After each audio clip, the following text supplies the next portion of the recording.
Hola amigos, on va faire un tour de marché comme d'habitude, Bitcoin, SPX, DXY, Altcoin et on va discuter un petit peu à la fin. Likez et abonnez-vous pour ne rien manquer, c'est parti. Allez, on attaque sur le monthly et on va réduire un petit peu l'échelle par la suite. Donc ce petit schéma que j'ai posté sur Twitter cette semaine pour réchauffer un petit peu les cœurs, sobrement appelé comment commence un bull run. Qu'est-ce qu'on observe simplement sur ce schéma, c'est qu'on a les halvings à chaque fois là comme ceci et on observe un petit peu la notion de cycle directement, donc avec les bear market ici en rose que vous voyez vraiment avec des cycles qui reviennent vraiment de manière récurrente et les phases de bull run où ça monte donc comme ça tout doucement avec des scores souvent impressionnants sur Bitcoin. Donc deuxième chose à voir notable sur ce schéma qu'on va introduire un petit peu sur le schéma d'après, donc c'est vraiment cette notion de ligne oblique ici sur cette échelle de prix logarithmique qui nous donne un signal notable ici qui est souvent appuyé sur le RSI. Donc RSI, voilà, toujours le même signal, on avait déjà tracé un petit peu. Voilà, ces fameux signaux ici, et voilà, dès qu'on a confirmation des deux signaux, en général, on a un bull run qui démarre. Avant d'attaquer la suite, je vous rappelle qu'on est partenaire avec Bitget, donc si vous cherchez un exchange directement pour vos cryptos, pour acheter, vendre directement, vous pouvez aller sur Bitget, donc vous pouvez prendre directement notre code parrainage en dessous pour avoir une réduction assez notable sur vos frais de trading. Donc Bitget, qu'est-ce que c'est? Vous pouvez acheter simplement des cryptos, hein, pas de frais sur le spot, évidemment, trading, futur, vous pouvez faire aussi, donc trading voilà, classique avec effet de levier, même si on ne recommande pas dans un premier temps. Voilà, vous pouvez faire le copy trading, c'est vraiment ce qui est propre à Bitget. Donc vous prenez des traders, on va regarder un petit peu ensemble voilà, sur le spot, copy trading spot, et vous avez voilà, vous pouvez choisir un petit peu selon les ROI des différents traders, et vous pouvez classer les traders directement voilà, selon le ROI le plus élevé, voilà, PL le plus élevé. Vous prenez un petit peu ce qui vous correspond, du court terme, du long terme, des gens sécurisés, des gens qui prennent des risques. Voilà, vous regardez aussi s'ils ont de la place, vous pouvez regarder un petit peu leur score, hein, voilà, 1000, moins 1300. Voilà, vous regardez directement s'ils sont dans le rouge, s'ils sont dans le vert, si ça vous plaît, et vous pouvez vous caler sur des traders que vous avez sélectionnés directement et participer à leur trade moyennant évidemment une commission. Donc le trader est payé directement en pourcentage par rapport à ce que vous avez investi. Donc si Bitget vous intéresse et le copy trading vous intéresse et que vous voulez avoir une réduction sur vos fees, on vous met directement le lien en dessous de la vidéo. Allez, on repasse maintenant sur Bitcoin avec un autre chart que vous connaissez, donc le Bitcoin Monthly. On avait fait une vidéo vraiment spécifique là-dessus que je vais vous faire vraiment revenir encore une fois ici pour ceux qui l'ont pas vu. Voilà, simplement sur ce monthly long terme logarithmique, voilà, deux choses à voir, ce qu'on vient d'introduire tout simplement juste avant, donc cette notion de ligne oblique ici sur le RSI qui donne le premier signal qui a été validé il y a quelques mois maintenant. On avait dit que c'était vraiment l'heure si on voulait commencer à remonter, c'était déjà acté, et le deuxième signal qui est maintenant effectif, c'est vraiment le passage de cette ligne oblique sur cette échelle de prix logarithmique, voilà, qui nous donne un signal notable, qui nous dit pas qu'on va potentiellement voilà, repasser en dessous, mais voilà, on avait dit qu'on retenait vraiment les deux clôtures, l'ouverture, la fermeture de plusieurs bougies monthly au-dessus de cette ligne comme étant un signal assez notable voilà, de reprise de bull run, ou alors au moins voilà, pour attaquer simplement la phase de latéralisation qu'on attend depuis un certain temps. Qu'est-ce qu'on observe aussi sur ce schéma? Simplement les objectifs avec cette ligne-là qu'on peut faire revenir un peu plus foncée. Voilà, donc les lignes, c'est vraiment tout ce qu'il y avait sur le plan, ce qui avait été expliqué sur la dernière vidéo. Voilà, on peut avoir facilement des objectifs, on va dire, sur les 150 000 pour le prochain bull run. Ça, c'est l'autre chose notable qu'on observe, voilà, qu'on avait déjà expliqué. Qu'est-ce qu'on attend à partir de là? Latéralisation ou alors rebond intercycle possible. C'était ça le plan à la base pour quand même redonner des points d'entrée un petit peu plus bas. Voilà, et aborder vraiment des choses meilleures par la suite pour 2024 pour le halving et pour 2025. On rappelle le gros risque sur ce schéma, donc le gros si les marchés tradis crashent, si on a une vraie récession, d'accord, on rappelle que Bitcoin n'a jamais connu de récession dans son histoire, d'accord, il ne sait pas ce que c'est, il est né justement de la dernière crise des subprimes en 2008, c'est vraiment sa raison même de création de Bitcoin, c'est les gens qui en avaient marre de voilà, d'injecter des liquidités dans le système, de noyer le système dans les liquidités, et ils se sont dit il nous faut un actif avec un supply fixe qui ne bouge pas, on en a marre de vivre dans un monde où on imprime, où on imprime, où on imprime, et on fait baisser le pouvoir d'achat des gens. Ils ont créé vraiment un algorithme, voilà, Bitcoin actuellement, avec un supply fixe pour dire maintenant le supply ne bouge pas, et voilà, on va créer un petit peu la rareté plutôt que l'abondance. Voilà, donc le risque sur Bitcoin, si les marchés crashent, concrètement, ça ressemble à ça, d'accord? On avait déjà expliqué un petit peu tout avec les différents targets, voilà, sans forcer, comme on avait dit, en dessous de la ligne. Hein. On se rappelle qu'une ligne, on la passe comme ceci, voilà, on peut s'appuyer dessus plusieurs fois, on la passe, souvent on la reteste, et derrière, ça dump. C'est comme ça qu'on passe une ligne notable, ça marche aussi dans l'autre sens, et là, clairement, voilà, on s'appuie dessus, on est passé, on l'a retesté depuis le bas, on est en train de faire possiblement le pullback. Donc voilà, je suis en train de vous vendre un petit peu un bull run, donc c'est tout à fait possible. Moi, je pars clairement là-dessus, mais le risque, il est quand même présent. Voilà, voilà, chartistement, techniquement ici, on a quand même du sale derrière, hein. On a des choses qui sont quand même pas très très belles. Je pense que peu de gens veulent voir ici, d'accord. Donc là, on a quand même des trucs, voilà, vraiment très sales en dessous. Voilà, sur les 10 000, sur les 6 000, sur les 3003. On va y venir un petit peu plus loin sur le weekly, mais voilà, ça c'est un truc voilà, que je garde dans un coin de ma tête et qu'il faut quand même voilà, jamais oublier qu'il y a des choses comme ça qui nous pendent potentiellement au nez, d'accord. Rien n'est gagné sur Bitcoin, hein. C'est pas dit qu'on va directement sur la lune. Moi, clairement, je pars là-dessus pour diverses raisons, je pars là-dessus. Mais si on a un crash systémique, bah, Bitcoin, ça reste un actif risk-on, il va péter sa ligne et on peut aller rechercher des trucs vraiment très très sales, très très moches. D'accord, bon là c'est un peu extrême, mais c'est quand même des choses qu'on garde en tête. Allez, on passe sur le weekly, donc une bougie égale une semaine. On agrandit un petit peu l'échelle, d'accord, on y voit un petit peu plus clair. Donc sur ce weekly, encore une fois très propre, échelle régulière cette fois-ci. Donc le signal a été validé il y a quand même un certain temps. Le signal de retournement ultra effectif sur le RSI, donc c'est des choses qu'on attend depuis plus d'1 an maintenant. Voilà, ce serait un petit peu dommage, comment dire, de pas les jouer, d'accord. On avait dit breakout, fake breakout, vous vous rappelez la vidéo.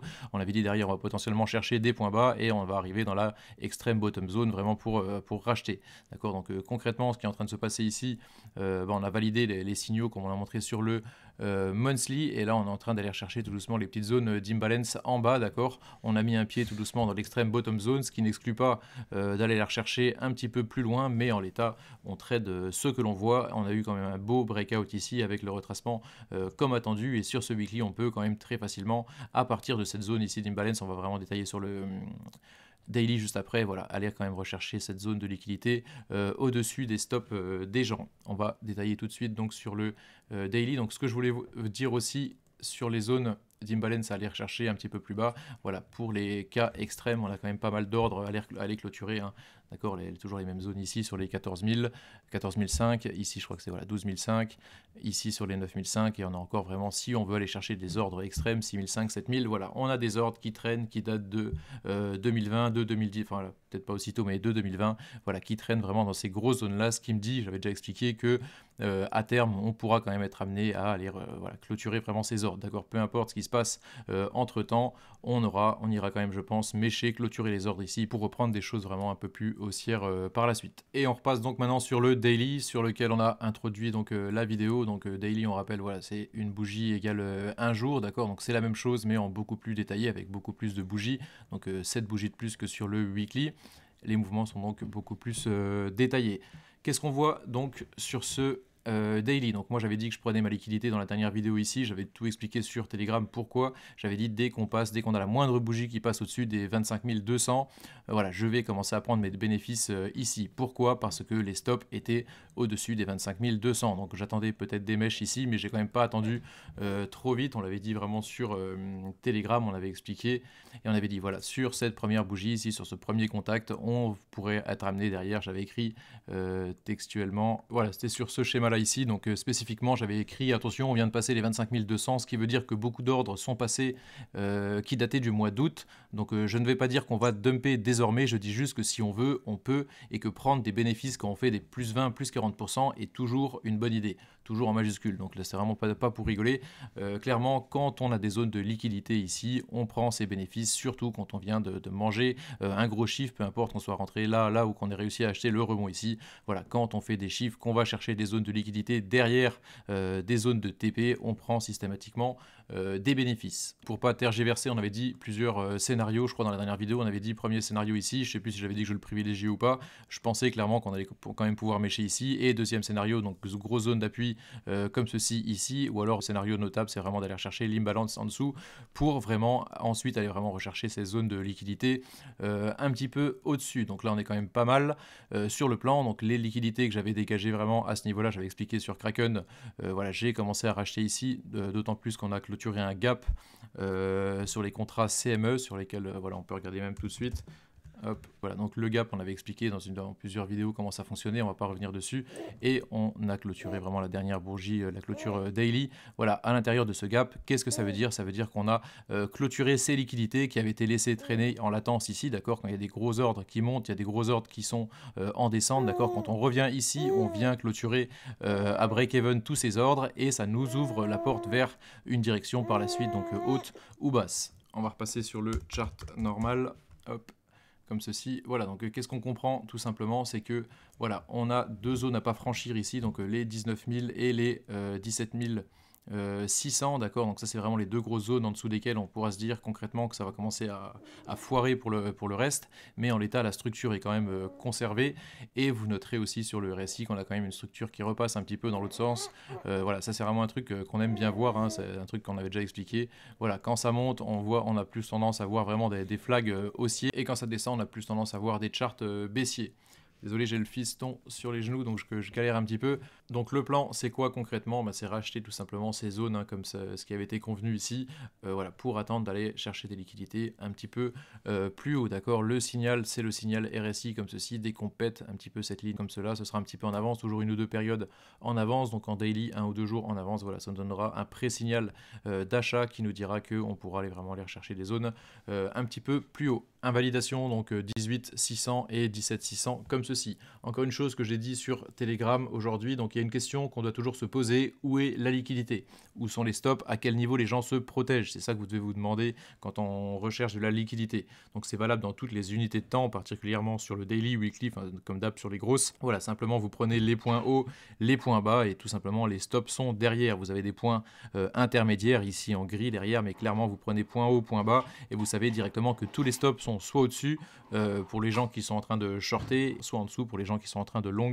dans les zones basses. On va faire un tour rapide SPX, donc pour pas trop se perdre, hop, comme ceci. Donc SPX weekly, à quoi ça ressemble tout simplement? Donc par rapport à ce qu'on disait la dernière fois, c'est quand même pas mal par rapport à ce qu'on attend, dans le sens où voilà, on a break vraiment cette ligne comme ceci, et on est en train de s'appuyer dessus par au-dessus. Voilà, d'accord, le signal n'est pas encore, on a eu un petit fake out comme ceci, on est en train de retracer. Voilà, possiblement on peut quand même aller durer un petit peu sur le RSI. Donc voilà, c'est le scénario B, on va dire, qui était envisagé. Donc on avait dit que voilà, c'était possible de passer directement au-dessus, mais quand même, voilà, à envisager, mais quand même pas trop sûr. Le plus sûr, c'était quand même d'aller errer un petit peu dans ces zones-là, retravailler un petit peu la ligne, la retester et faire un passage en règle, vraiment en clôturant un petit peu tous les ordres, voilà, sans partir vraiment tout droit sur la lune. Voilà, on n'est pas sur de la crypto là, voilà, c'est pas pour rigoler. Donc sur le SPX, tant mieux, d'accord, j'accumule un petit peu les zones, j'ai racheté assez massivement pas mal d'ETF, hein. J'ai fait une vidéo que je vais vous faire revenir ici, où je monte directement mon PEA, j'explique un peu, on parle de compte titre ordinaire. Voilà, donc sur les marchés tradis, tout simplement, on a les gros niveaux ici, on n'exclut pas encore une fois d'aller rechercher cette zone basse si vraiment dans des cas un petit peu extrêmes, mais clairement voilà, ça monte sur les marchés tradis. On a eu les bottoms comme ceci, je pense pas qu'on va aller encore plus bas.